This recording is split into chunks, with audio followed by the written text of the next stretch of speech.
पर रावण कोई बात मंदोदरी की नहीं मानता है। मेरे मन में बसी उस दिन जानकी, जब स्वयंवर में देखी थी जानकी।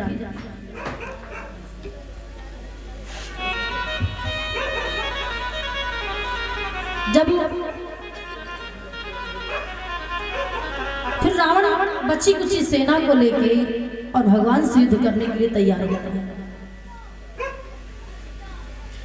बची कुची सेना को लेकर के भगवान से युद्ध करने के लिए तैयार होता है। सेना तैयार करता है और रावण खुद रथ पे सवार होता है और लड़ने के लिए आज भगवान श्री राम की रामायण की ओर प्रस्थान। भगवान श्री राम लक्ष्मण बाण पहले से ही धनुष पे चढ़ा लिया। उधर से रावण आ रहा है और श्रोताओं, उधर से रावण आया, इधर से भगवान श्री राम लक्ष्मण जी भी युद्ध कर रहे हैं सारे वानरों को, और सारे वानर भी इसकी सेना से युद्ध कर रहे हैं रावण की। तो रावण तो आता है 2-3 बार युद्ध करने के लिए भगवान से, मगर मैं अंतिम बार युद्ध की कथा सुना रहा हूँ। एक बार आता है फिर चला जाता है। उसके बाद इसी तरह से भगवान श्री राम और रावण जब युद्ध स्थल में आए युद्ध करने के लिए, तो सारे देवता आकाश मार्ग से देखने लगे। अंतिम समय में युद्ध रावण राम करते हैं। तो रावण मायावी था, वो रथ पे चढ़कर के युद्ध कर रहा है। कभी सामने आ जाता है तो कभी इस दिशा में आ जाता है, कभी इस दिशा में तो कभी इस दिशा में, वो घूम घूम करके युद्ध कर रहा है। और भगवान श्री राम केवल धरती से ही युद्ध कर रहे हैं। देवताओं ने देखा कि भगवान पृथ्वी से युद्ध कर रहे हैं, तो देवताओं ने भी एक भगवान को रथ ला के दिया, विमान ला के दिया, और भगवान भी विमान पे चढ़ गए। अब युद्ध राम रावण का आकाश में होने लगा। अब भगवान श्री राम एक बाण लेते हैं, धनुष पे रखते हैं और रावण की गर्दन को काट देते हैं। एक बार गर्दन कट नहीं पाती है, दूसरी गर्दन रावण की फिर आ जाती है। एक शीश फिर काटते हैं, दूसरा शीश फिर आ जाता है। फिर भगवान शीश काटते हैं, रावण की फिर शीश आ जाता है। भगवान घंटों तक होता रहा युद्ध, नर वानर सब घबराते हैं, नर वानर सब घबराते हैं।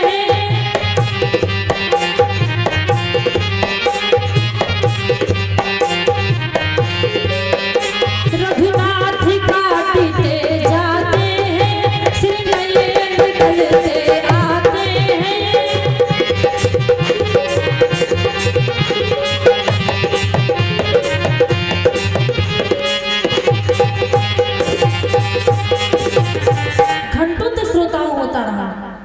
युद्ध और नरवानर सब घबराते हैं, भगवान काटते जाते हैं, सिर नए निकलते आते हैं। कि थके काटती काटती, जब भगवान थके काटती काटते, कटा न कोई शीश, थके काटते काटते, कटा न कोई शीश। देख भीषण को हंसे, अभी कौशलाधीश रे भैया, अभी कौशलाधीश।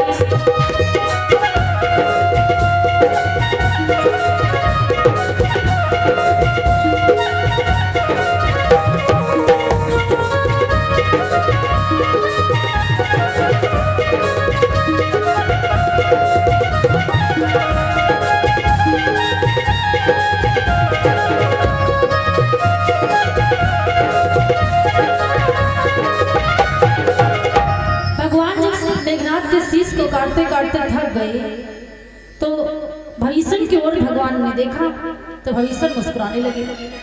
जब राम भगवान की भविष्य की नजर मिल गई, तो भविष्य मुस्कुराने लगे, क्योंकि नाथ ऐसे रावण नहीं मरेगा।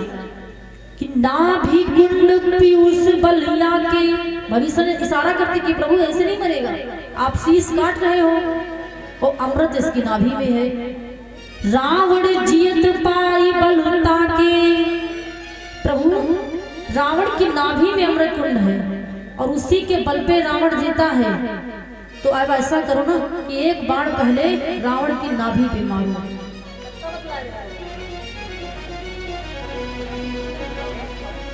एक बार रावण की नाभि पे मारो, जिससे रावण का जो अमृत कुंड है वो जब तक सूखेगा नहीं, जब तक वो अमृत कुंड भस्म नहीं होगा, तब तक के रावण को जीतना इतना आसान नहीं है।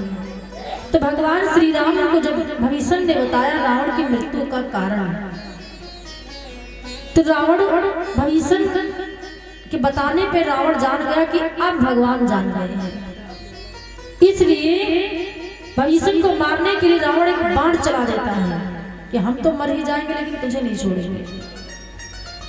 भगवान श्री राम कहते हैं भविष्य तुम यहाँ से आसमान से नीचे जाओ, क्योंकि तुम्हारे मारने के लिए भी रावण ने बाण छोड़ दिया है। भक्तराज भविष्य ऊपर से नीचे चले आए, बाण तो निकल गया और फिर भगवान ने बाण लिया। अब पता चल गया ना कि रावण की नाभि में अमृत कुंड है। भगवान ने बाण लिया, मस्तक में लगा, नेत्र बंद करके भगवान ने वो बाण चला दिया। वो बाण जाके लगा, गर्जना करते हुए पृथ्वी डूबने लगी, हिलने लगी और बड़ी जोर से आवाजें हुई। बाण गया जाके रावण की नाभि में लगा। बोली रामचंद्र भगवान की।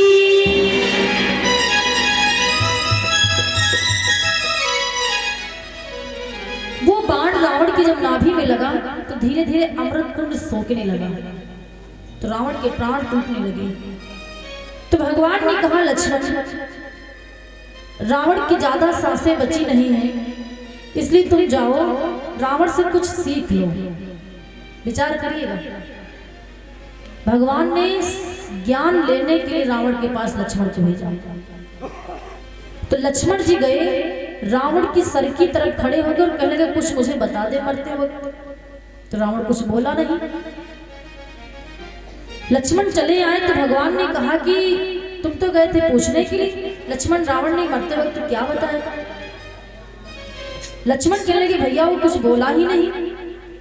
भगवान कहते हैं कहाँ पे खड़े थे? कहने लगे रावण की सर की तरफ खड़े थे। भगवान कहते हैं अच्छा, किसी से ज्ञान लोगे वो सर पे खड़े हो गए। जाओ हाथ जोड़ करके रावण के पैरों की तरफ, चरणों की तरफ खड़े हो जाओ और कह दो कि मुझे कुछ नृत्य की बातें सिखा दो। फिर लक्ष्मण जाते हैं।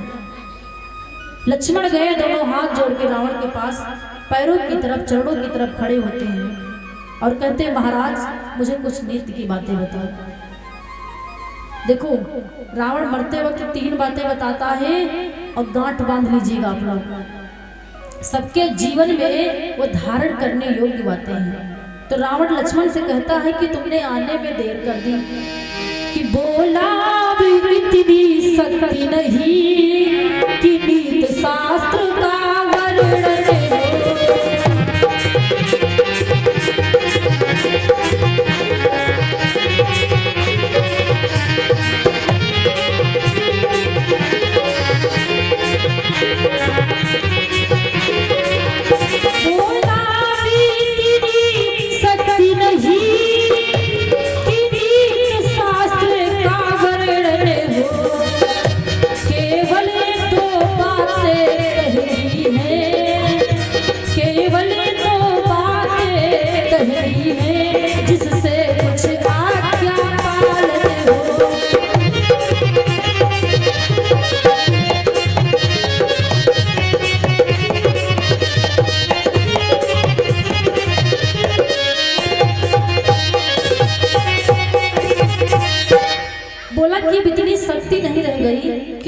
शास्त्र का मैं वर्णन करके बताऊं, केवल 3 बातें कहनी है जिनसे कुछ आज्ञा पालन हो।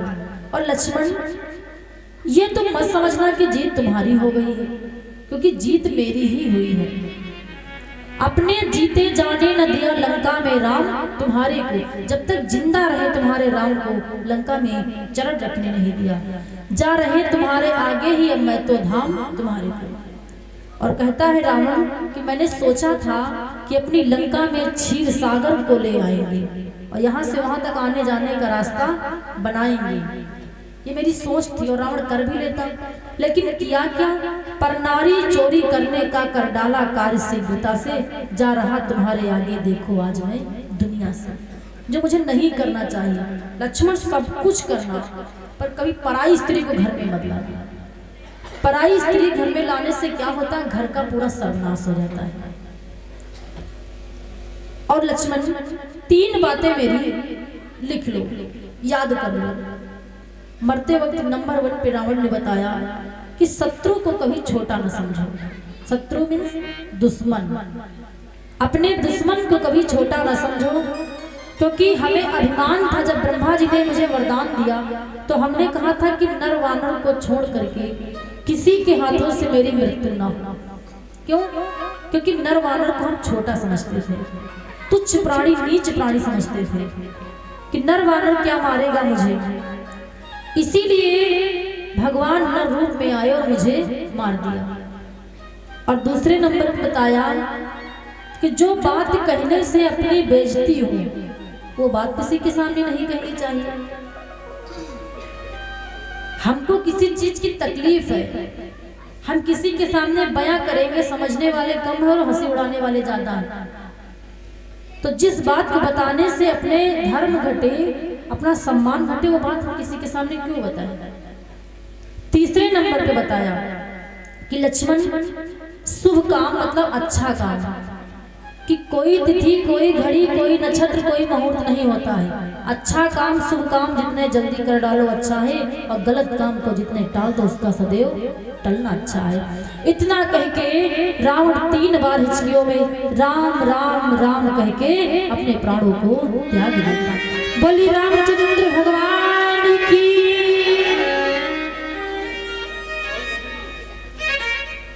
ये खबर लग गई मंदोदरी को। जब मालूम है, मंदोदरी चिल्लाती हुई चली आ रही है, रावण की लाश पे गिर करके फूट फूट करके रोती है। क्यों? क्योंकि अब कौन रह गया? सबसे ज्यादा दुख तो मंदोदरी को ही हुआ, जिसके 100 पुत्र मार दिए जाए, पति चला जाए, बहू भी सती हो जाए, जिसके खानदान में कोई न रह जाए। मंदोदरी बहुत रोती है। और भक्तों, रोते भक्तराज विभीषण भी हैं, क्योंकि वो भाई थे उनके सगे। तो भक्तराज विभीषण भी रोते हैं और बहुत रोते हैं। फिर